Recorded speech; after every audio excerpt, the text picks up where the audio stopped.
Bonjour. Aujourd'hui, je vais vous présenter des extraits d'enseignements d'une femme thaïlandaise laïque, mais considérée en Thaïlande comme un des plus grands maîtres de méditation du XXe siècle, ce qui est très rare, hein. En général, c'était des moines, éventuellement des nonnes, surtout des moines. Voilà. Et donc, elle s'appelle Upasika Ki et le nom Nanayon. Et c'est extrait de ce très beau livre pur et simple, en sous-titre Les enseignements extraordinaires de Ki, humble pratiquante bouddhiste, aux éditions Sully. Je vous le remontre. Voilà. Je l'ai déjà dit, Sully, c'est un excellent éditeur pour tout ce qui est bouddhisme Theravada, également pour le zen. Ouais. Mais c'est vraiment le Theravada, leur truc. Donc c'est une dame qui a vécu de 1901 à 1977 et qui avait un langage un peu comme celui d'Ajahn Chah que j'ai déjà proposé, donc très terre-à-terre, direct, souvent drôle. Évidemment, là, vous ne le remarquerez pas nécessairement, puisque je suis obligé de donner de courts extraits et non pas de lire in extenso des discours ou des causeries, des questions-réponses. Donc voilà. Si vous observez l'apparition et la disparition des phénomènes en vous, vous comprenez que l'impermanence n'est ni une bonne ni une mauvaise chose.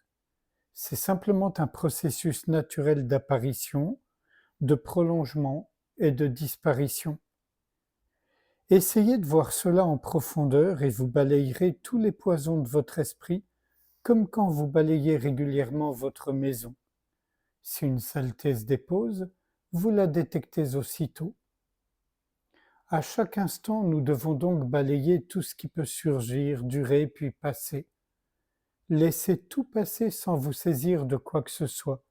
Faites en sorte que l'esprit soit conscient de cet état de non-attachement en lui-même.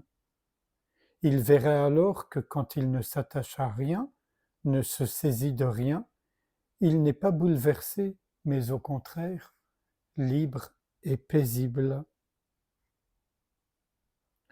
Tout apparaît puis disparaît, tout. Ne vous saisissez de rien en pensant que c'est bon ou mauvais, ou en croyant qu'il s'agit de vous. Arrêtez toutes vos cogitations et vos fabrications mentales. Quand vous pourrez maintenir cet état de présence consciente, l'esprit se calmera de lui-même. Il deviendra tout naturellement vide et libre. Si des pensées se présentent, voyez qu'elles ne font que passer, ne vous en saisissez pas. Quand vous êtes capable de déchiffrer les aspects de l'esprit qui apparaissent et disparaissent, il n'y a pas grand-chose d'autre à faire. Continuez à les observer et lâcher prise, et vous n'avez plus de train de pensée, et vous n'aurez plus de train de pensée interminable sur le passé ou l'avenir. Ils se limiteront à apparaître, puis disparaître.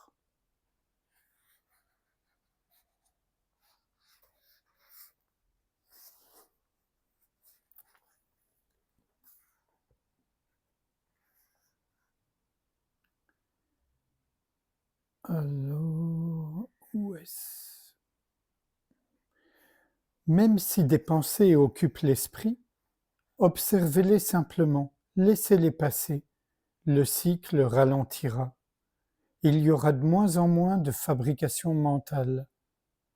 Même si l'esprit ne s'arrête pas complètement, il fabriquera de moins en moins de pensées. Vous serez en mesure de vous arrêter pour observer, de vous arrêter pour connaître ces phénomènes mentaux de plus en plus clairement.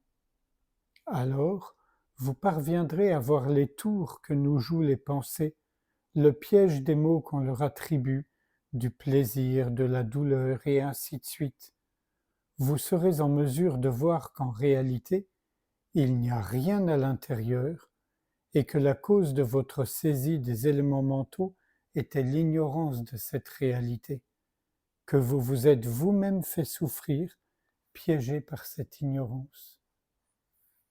Donc, qui le dit autrement, mais de toute évidence, elle parle de l'espace infiniment ouvert, vide.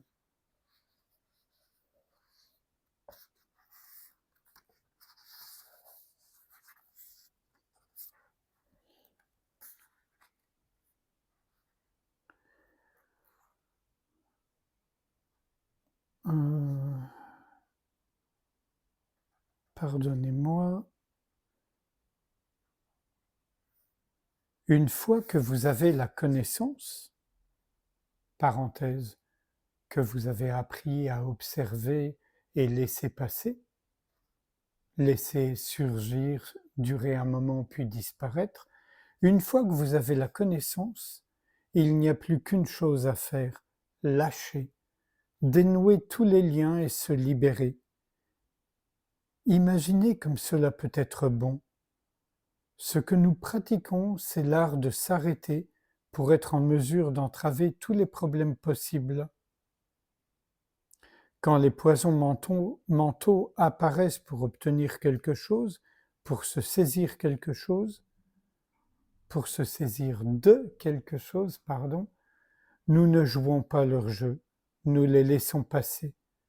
Agir simplement ainsi suffit pour en finir avec beaucoup d'insatisfaction et de souffrance, et les poisons mentaux en ressentent la brûlure. En effet, quand nous réprimons souvent les poisons mentaux, ils deviennent brûlants et fiévreux. Mais souvenez-vous, ce sont eux qui brûlent de fièvre, pas vous. Et souvenez-vous que le Bouddha nous a dit de brûler les poisons mentaux, car si on ne le fait pas, ce sont eux qui nous consument tout le temps. Commentaire. Je pense que ce que veut dire qui est ce que découvre quiconque se donne du temps pour méditer, observer, passer du temps silencieusement, constate que ce qu'elle appelle là les poisons mentaux, les pensées, la colère, le désir, etc. En fait, quand on ne leur donne pas corps, d'ailleurs quand on ne donne corps à rien, il y a une sorte de montée intense des négativités, comme si elles voulaient reprendre le dessus. Et donc, il n'y a qu'en ne leur donnant pas corps, pas crédit, c'est-à-dire en continuant de les observer, de les laisser passer, surgir, durer, disparaître, que réellement elles disparaissent. Et le conseil de qui est drôlement avisé. Quand vous êtes pris dans le feu de ce qu'il y a en vous, que ce soit des pensées, des sensations, des émotions, souvenez-vous que ce n'est pas vous. Vous êtes ceux-là qui observent, qui constatent. Vous êtes imperturbable, immuable. Je rends la parole à qui ne dit pas les choses comme ça.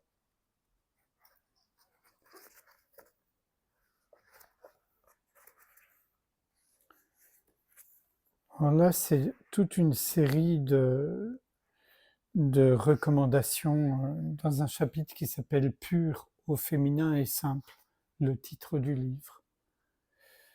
Et ça date de 1973 où on a célébré le 72e anniversaire d'Upasika Ki. Voilà.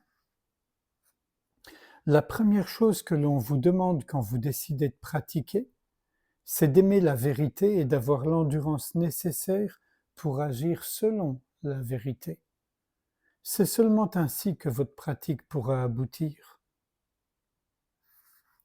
Voyez toute la souffrance que vous créez pour vous-même et pour les autres quand vous n'avez pas conscience de vos modes de fonctionnement. Il y a des choses dont nous devons absolument prendre conscience, faute de quoi nous continuons à essayer d'obtenir toujours plus, toujours plus. Nous n'essayons pas de lâcher prise, de prendre du recul, ni de faire le moindre sacrifice. Nous ne faisons qu'essayer d'obtenir toujours plus, car plus nous obtenons, plus nous désirons. Un esprit qui n'a nulle part où se poser, qui n'a pas le dharma pour se poser, est obligé de vivre en compagnie des poisons mentaux. Un poison apparaît et l'esprit le suit aussitôt. Dès qu'il disparaît, un autre surgit, et l'esprit le suit également. Quand l'esprit n'a nulle part où se poser, il se disperse dans toutes les directions.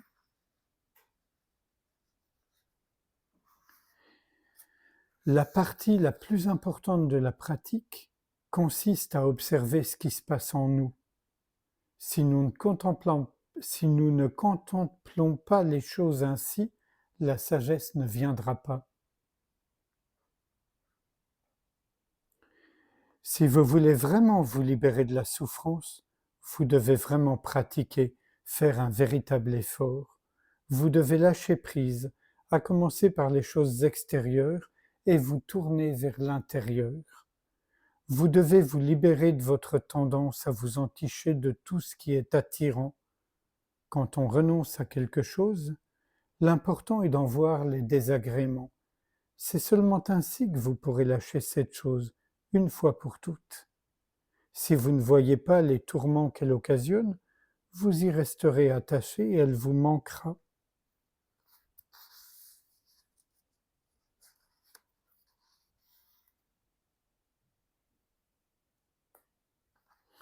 Et enfin, deux que je trouve particulièrement très très belles et inspirantes. Si votre vision intérieure va au plus profond, vous verrez que rien de ce qui est dans le monde n'a la moindre valeur, car la plus grande des valeurs se trouve dans l'esprit habité par la connaissance de la réalité, claire, pure et lumineuse. Même si cette connaissance n'est que momentanée, elle prouve que votre pratique n'est pas vaine.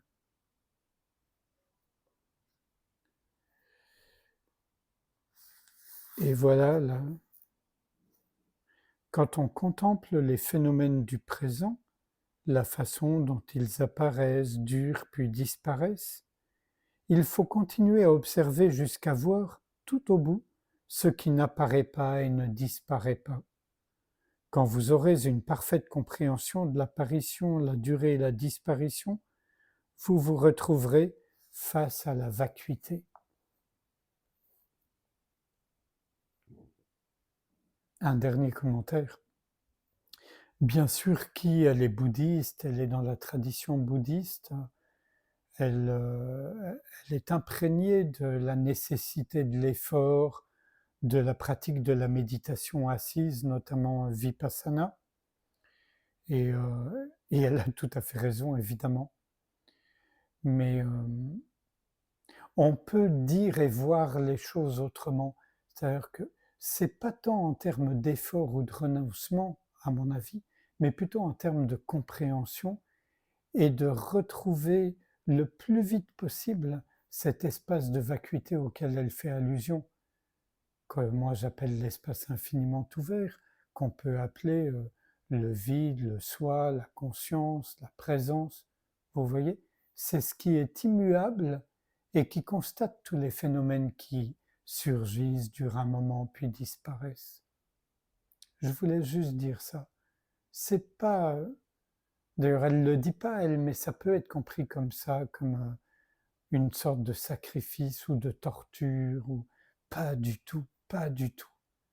Je ne dis pas qu'il n'y a pas des moments pénibles pour les raisons évoquées tout à l'heure, c'est-à-dire qu'il y a des choses qui vont remonter, qui ont été soit ignorées, soit refoulées, elles vont remonter à la surface. Et quand elles remontent, en général, c'est très désagréable, que ce soit des sensations, des pensées, des émotions. Mais quand on sait par expérience directe que nous ne sommes pas ces pensées, ces sensations, on observe, c'est tout. Et elles se dissolvent dans la présence ou dans l'immensité silencieuse de l'espace infiniment ouvert.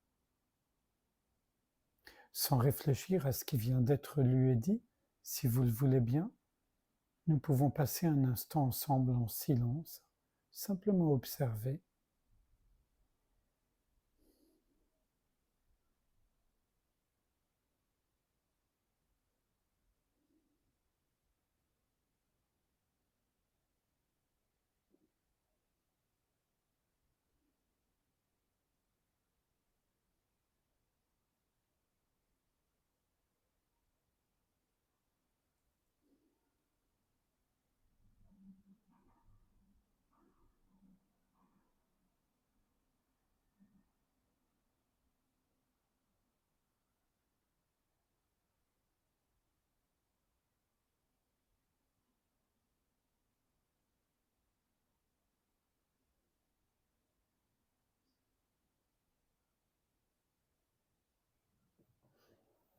Je vous remercie.